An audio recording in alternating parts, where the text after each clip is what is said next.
పడ్డారు. శ్రీమన్నారాయణుడు వరం ఇచ్చాడు, నిన్ను 14 నామాలతో పిలుస్తారు.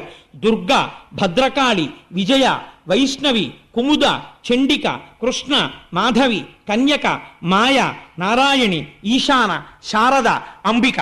భాగవతాంతర్గతంగా ఈ 14 నామాలు ఎవరు వింటున్నారో ఆ విన్న వాళ్ళందరికీ ఏతించి చూచి చెలగుచు, అలాంటి వాళ్ళకి, నిన్ను చూసిన వాళ్ళకి, నామం విన్న వాళ్ళకి, పేరు పలికిన వాళ్ళకి దేశంలో నువ్వు ఎక్కడెక్కడున్నా నీకు రక్షించడం తప్ప ఇంకోటి తెలియదు, అలా రక్ష చేస్తావన్నావు అన్నారు.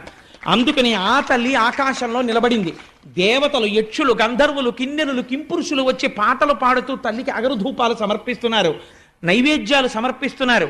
ఈ తల్లి ఇవన్నీ తీసుకుని కిందనున్న కంసుడి వంక చూసి ఒక మాట అంది. తెంపరివై బొరింబొరిని దేవకి బిడ్డల చిన్ని కుర్రలం చంపితివి, శిరోజిదియు బీరమే రల మీద నన్నొంపితివి.